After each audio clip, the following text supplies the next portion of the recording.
মুর্শিদাবাদের বেলডাঙ্গায় কৃষক বাজারে বিক্ষোভ। অভিযোগ, সঠিক দামে কৃষকদের থেকে 10 কুইন্টালের বেশি ধান কেনা হচ্ছে না কৃষক বাজারে। ছবি দেখাচ্ছি আপনাদের। আর এই নিয়ে কৃষক বাজারে আধিকারিকদের বিরুদ্ধে বিক্ষোভ। কি অভিযোগ তাদের, রাকিবুল বিস্তারিত জানাতে পারবেন। রাকিবুল,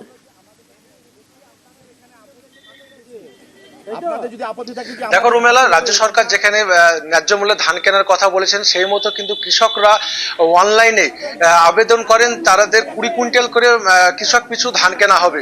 সেই মতো মুর্শিদাবাদের বেলডাঙ্গা 1 নম্বর ব্লকে যে কৃষক বাজারে ধান তারা বিক্রি করতে গেলে এদিন ধান তারা নিতে অস্বীকার করেন যে 10 কুইন্টালের বেশি আমরা ধান নিতে পারবো না বলে জানান। আর সেই সময় কিন্তু কৃষকরা একত্রিত হয়ে ওই আধিকারিকদেরকে ঘিরে বিক্ষোভ দেখায়। এই ঘটনায় রীতিমতো এলাকায় চাঞ্চল্য ছড়ালে ওই ঘটনাস্থলে বেলডাঙ্গা থানার পুলিশ খবর পেয়ে পুলিশ গিয়ে পরিস্থিতি সামাল দেয়। যদিও কৃষকদের দাবি যে তারা আবেদন করেছেন অনলাইনে এবং যে সরকারিভাবে নিয়ম যে কৃষক পিছু 20 কুইন্টাল করে ধান বিক্রি করা হবে, কিন্তু 20 কুইন্টাল ধান নিয়ে গেলে কেন নেওয়া হবে না, এই নিয়ে কিন্তু বিক্ষোভ দেখায় আধিকারিকদেরকে ঘিরে। যদিও যিনি দায়িত্বে আছেন তিনি সাফাই দেন যে বলেন আমরা 10 কুইন্টালের বেশি নিতে পারবো না, এবং জমির যখন তারা তথ্য দেখেন এবং দলিল দেখার পরে তারা ঘন্টা 2 পর ধান কেনা শুরু করে। বেশ, নকশালবাড়িতে মেচি নদী থেকে বালি পাচার। জওয়ানদের নজরে পড়তেই বন্ধ বালি পাচার। বাজেয়াপ্ত 2টি বালি বোঝাই ট্রাক্টর। কথা বলবো আমাদের প্রতিনিধি বিশ্বজিৎ রয়েছেন সঙ্গে। বিশ্বজিৎ, দেখো রুমেলা, তোমাকে জানিয়ে রাখি যে গতকাল একইভাবে কিন্তু দেখা গেছিল 16টি ট্র্যাক্টর, বালি বোঝাই ট্র্যাক্টর কিন্তু আটক করেছিল একেবারে ভূমি রাজস্ব দপ্তর, এসএসবি এবং পুলিশ। এবং আজও দেখা গেল এসএসবি নজরদারি করার সময় দেখে যে মেচি নদীতে অবৈধভাবে এই বালি তোলা হচ্ছে, এবং যখনই এসএসবির জওয়ানরা সেই নদীতে হানা দেয় সেখান থেকে কিন্তু ট্রাক্টর ছেড়ে পালিয়ে যান চালকরা, এবং সেখানে 2টি বালি বোঝাই ট্রাককে আটক করা হয় এসএসবির তরফ থেকে, এবং পরে সেই ট্রাক্টরগুলিকে কিন্তু নকশালবাড়ি থানায় এনে জমা দেওয়া হয়। মূলত বিভিন্ন জায়গায় দেখা যাচ্ছে যে অবৈধভাবে বালি পাচার হচ্ছে, এবং এই বালি চুরি রুখতে একদিকে যেমন প্রশাসন বিভিন্ন জায়গায় রেড করা শুরু করছেন, তেমনি কিন্তু সীমান্তরক্ষী বাহিনী এসএসবি তারাও কিন্তু এই জায়গায় অভিযান চালিয়ে আজকে 2টি বালি বোঝাই ট্রাক্টরকে আটক করা হয়েছে, এবং এই ঘটনার সঙ্গে আরও কারা যুক্ত তাদেরকে কিন্তু পুলিশ তদন্ত শুরু করেছে। বিগত কয়েকদিন ধরেই দেখা যাচ্ছে যে একদিকে যেমন ভূমি রাজস্ব দপ্তর তারা এই বালি চুরি রুখতে কিন্তু তৎপরতা দেখাচ্ছে, তেমনি সীমান্ত রক্ষা বাহিনী তারাও কিন্তু এই বালি চুক্তি রুখতে তৎপর, এবং সেই জন্য কিন্তু দেখা গেল এদিন 2টি বালি বোঝাই ট্রাক্টর। বহরমপুরে ফুটপাত দখলমুক্ত করলো প্রশাসন। কান্দি বাস স্ট্যান্ডে ছবি দেখাবো। সেখানে গঙ্গার ধারে ফুটপাতের ওপর বেআইনিভাবে অস্থায়ী দোকান তৈরি করে চলছিল ব্যবসা। যাতায়াতের সমস্যার অভিযোগ জানান নিত্যযাত্রীরা। আজ এসডিও, পুলিশ ও পুর আধিকারিকরা রাস্তায় নেমে ফুটপাত দখলমুক্ত করে। কিভাবে হলো এই দখলমুক্ত অভিযান, রাকিবুল রয়েছেন সঙ্গে। রাকিবুল,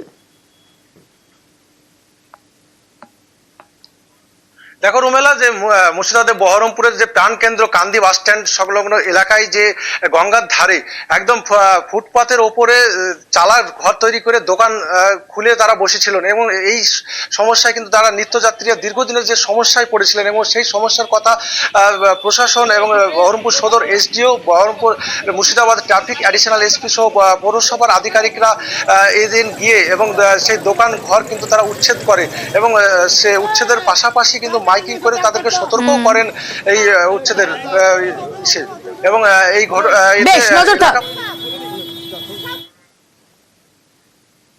এবার দেখুন, একই রাস্তা তৈরিতে 2বার টেন্ডার। পূর্ব বর্ধমানের গলসির ঘটনা, দুর্নীতির অভিযোগ এখানেও। 2বার টেন্ডার ডাকা হলো কেন? শরদিন্দু আরো বিস্তারিত জানাতে পারবেন। শরদিন্দু,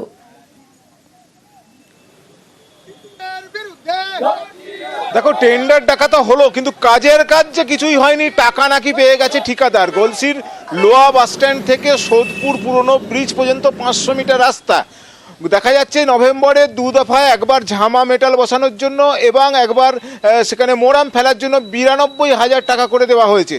তারপরও দেখা যাচ্ছে পঞ্চায়েতের তরফে আবার টেন্ডার দেখা হয়েছে এবং আবার 52,000 টাকার কাজ দেখানো হয়েছে, কিন্তু গ্রামবাসীরা বলছে চলাচলের অযোগ্য রাস্তা, সেই রাস্তায় এক দানা বালি পর্যন্ত পড়েনি, তাহলে এই টাকা যাচ্ছে কোথায়? স্বাভাবিকভাবেই তারা বিক্ষোভে ফেটে পড়েছে এবং তারা পঞ্চায়েত সমিতির বিরুদ্ধে কিন্তু দুর্নীতির আঙুল তুলছে। তাদের বক্তব্য যে ঠিকাদারকে পাইয়ে দেওয়া হচ্ছে টাকা, অথচ কাজের কাজ কিছুই হয়নি। স্বাভাবিকভাবে এই বিষয়টা নিয়ে জলঘোলা তৈরি হয়েছে, টানাপোড়েন তৈরি হয়েছে। পূর্ব বর্ধমান জেলা পরিষদের বিষয়টি নজরে এসেছে, জেলা পরিষদ জানিয়েছে বিষয়টি খতিয়ে দেখা হবে।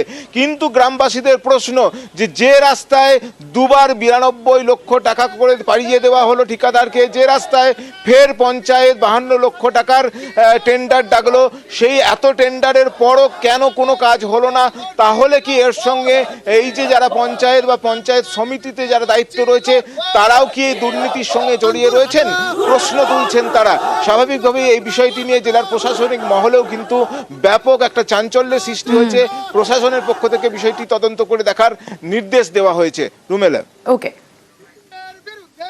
টোটো অটো চালকরা নিচে থেকে মাটি ওটি বস্তায় ভরে তো শুধু টোটো পার করার মতন করে রেখেছে। প্রধান মহাশয় আমাদের ওই রাস্তা হয়ে বাইকটা নিয়ে রোজ পঞ্চায়েত যাওয়া আসা করেন, কিন্তু তার উপরে ওনার কোনো নজর নাই।